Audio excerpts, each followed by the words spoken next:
क्या रोहित शेट्टी की सिंघम रिटर्न्स को है भगवान श्री राम का सहारा? किस तरह से सलमान खान की 5 सेकंड की मौजूदगी से रोहित शेट्टी ने कॉप यूनिवर्स में खेल दिया है एक बहुत बड़ा दाव। हेलो, वेलकम, खुशामदीद, नमस्कार दोस्तों। मैं लेकर आया हूं सिंघम 3 का रिव्यू एक ऐसे शो में जिसका नाम है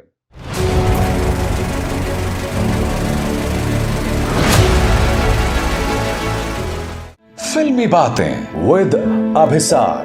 तो फिल्मी बातें विद अभिसार में हम आज बात करने जा रहे हैं सिंघम पार्ट 3 की।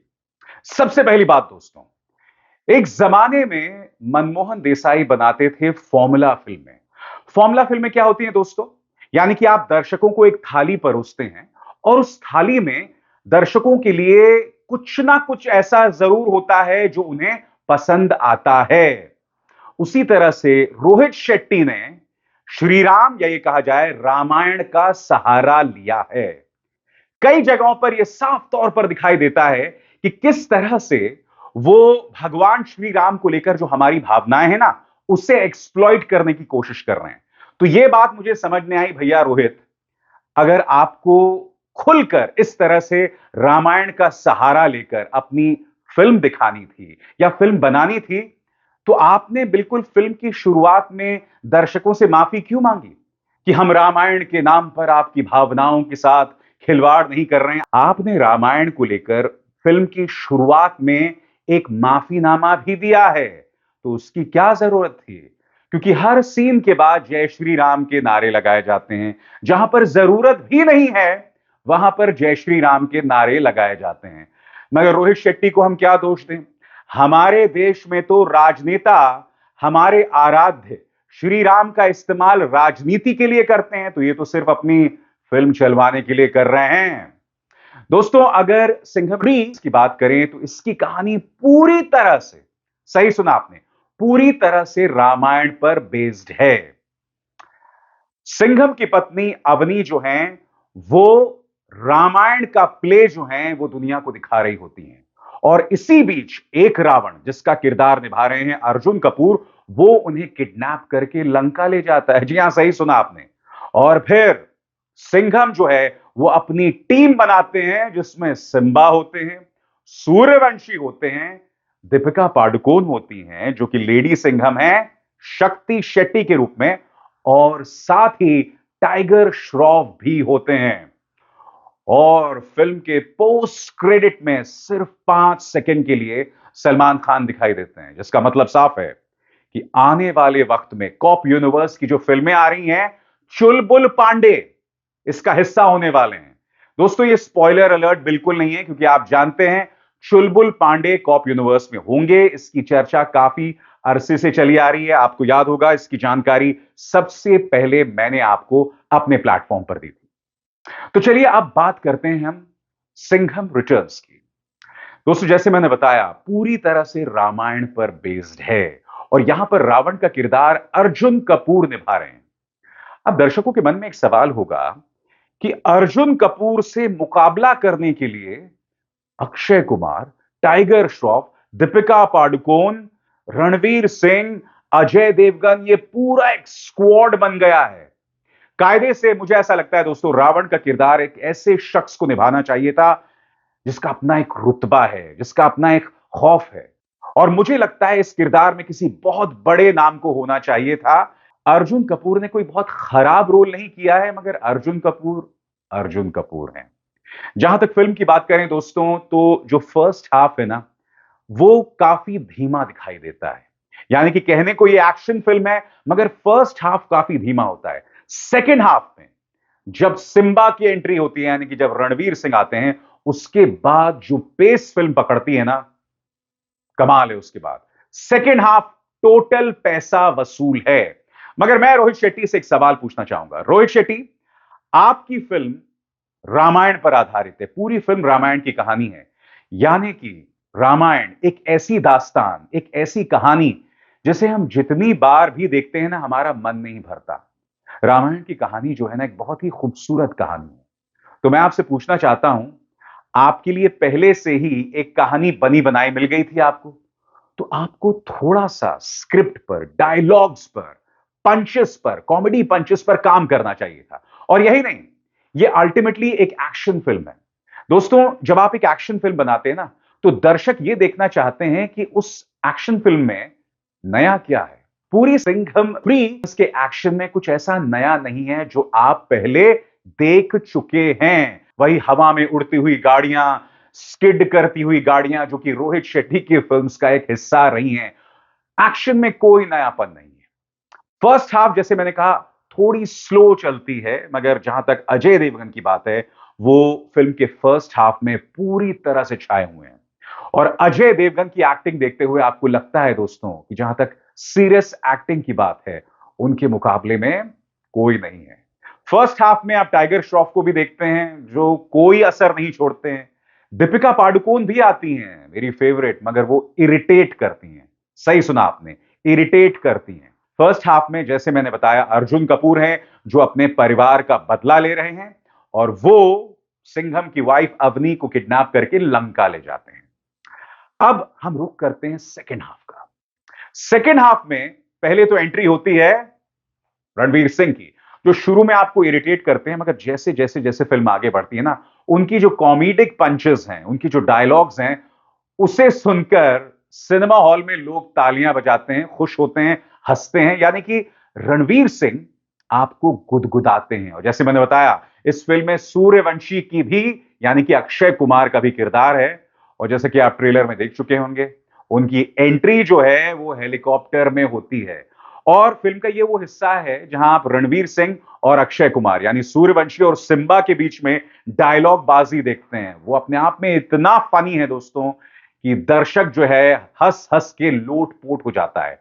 तो एक तरह से कहा जा सकता है सेकेंड हाफ है वो पहले हाफ के मुकाबले काफी एंटरटेनिंग है।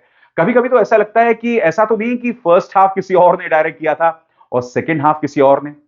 हां, फिल्म बहुत खूबसूरत लगती है। इसका जो कैमरा वर्क है, सिनेमाटोग्राफी है, लाइटिंग है, साउंड है, बहुत ही खूबसूरत है दोस्तों। फिल्म शुरू से लेके अंत तक बहुत खूबसूरत लगती है।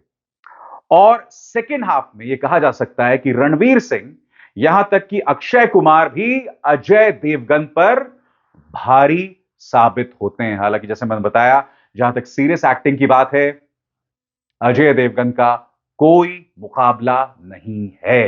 रोहित शेट्टी ने बहुत ही चालाक अंदाज में हमारी धार्मिक भावनाओं को एक्सप्लॉइट करने की कोशिश की। जैसे मैंने बताया, फिल्म रामायण पर आधारित है, और फिर बार बार जय श्री राम के नारे लगाए जाते हैं। मुझे ऐसा लगता है कि जब देश में राम मंदिर को लेकर पूरी चर्चा चल रही थी, अयोध्या में जब राम मंदिर की प्राण प्रतिष्ठा हो रही थी ना, तभी इस फिल्म की शूटिंग चल रही थी। यानी कि फिल्म जो कश्मीर से शुरू होती है, वो रामायण में जाती है, और रामायण के बाद सीधे लंका में पहुंच जाती है। तो उसे भरपूर एक्सप्लॉइट करने की कोशिश की गई है। कुछ जगहों पर डायलॉग्स बहुत इंटरेस्टिंग है। मसलन एक जगह पर मिनिस्टर साहब, जिसका किरदार रवि किशन निभा रहे होते हैं, उनसे अजय देवगन कहते हैं कि सर, घुस जाते हैं ना लंका में, इससे पहले भी तो 2 बार घुसे हैं। अभी जो 2 बार घुसे हैं ना, इसको आपको समझना पड़ेगा। पहली बार जब भगवान श्री राम अपनी सेना के साथ लंका गए थे, लंका कूच करने गए थे, और दूसरी बार जब हमारी इंडियन आर्मी की, Indian peace keeping force, Sri Lanka गई थी एलटीटीई से लड़ने। तो ये डायलॉग मुझे बहुत ही इंटेलिजेंट लगा, और इस तरह के कई डायलॉग्स कई जगह दिखाई देते हैं। और मैं ये उम्मीद कर रहा था कि इस फिल्म के अंदर इसी तरह के टंग इन चीक डायलॉग, इंटेलिजेंट डायलॉग और ज्यादा होंगे। जैसे मैंने बताया, सेकेंड हाफ में मास अपील, जबरदस्त मासी सीन्स हैं, और पोस्ट क्रेडिट में सलमान खान की मौजूदगी कॉप यूनिवर्स को न जाने कहां उठा देगी। आप और हम उसकी कल्पना भी नहीं कर सकते हैं, क्योंकि सलमान खान उस 5 सेकंड के रोल में इतने स्मार्ट दिखाई दे रहे हैं, मैं आपको बता नहीं सकता हूं। मगर मेरा हमेशा से मानना है, आपको याद है मार्वल की एवेंजर्स में जो अलग अलग सुपर हीरोज होते हैं ना, उनके बीच में भी एक इक्वेशन होता है। जैसे आयरन मैन और कैप्टन अमेरिका के बीच में हमेशा एक तनाव होता है, एक द्वंद्व होता है, एक टक्कर होती है। कॉप यूनिवर्स में अब तक रोहित शेट्टी ने इन इक्वेशंस पर काम नहीं किया है। हां, वो आपस में डायलॉग बाजी करते हैं, मजाक करते हैं, मगर नहीं, अगर आप एक यूनिवर्स बना रहे हैं तो आपके जो तमाम कैरेक्टर्स हैं ना, उनके बीच कैरेक्टर्स का इंटरप्ले, कैरेक्टर्स के बीच में क्या इक्वेशंस होना चाहिए, उस पे भी रोहित शेट्टी को काम करना चाहिए। अब क्या है, आने वाली फिल्मों में एक ही फिल्म में सलमान भी दिखाई देंगे, अजय देवगन भी दिखाई देंगे और अक्षय भी दिखाई देंगे। यानी कि 3 बड़े एक्टर्स दिखाई देने वाले हैं। मैं उम्मीद करता हूं कि इनके बीच एक रस्साकशी होगी, टकराव भी होगा, क्यों नहीं?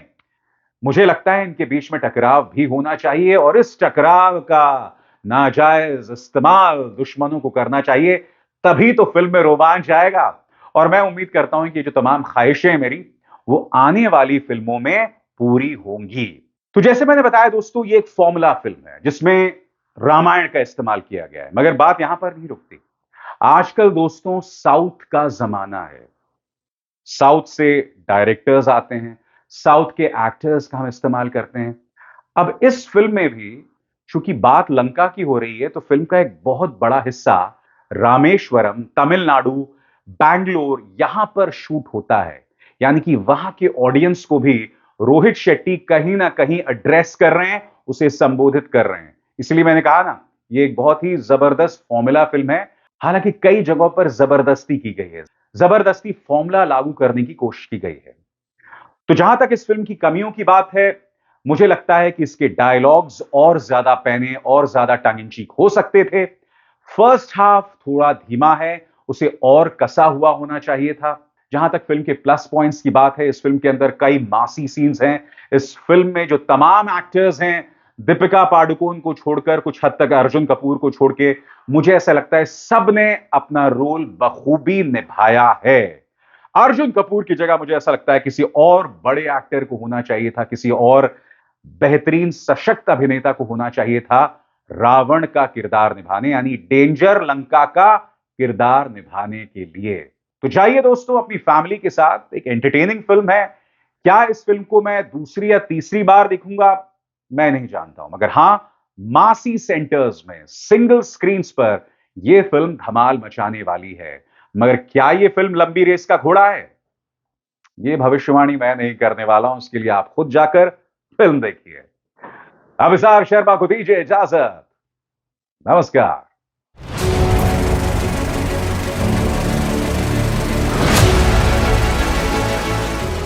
फिल्मी बातें विद अभिसार।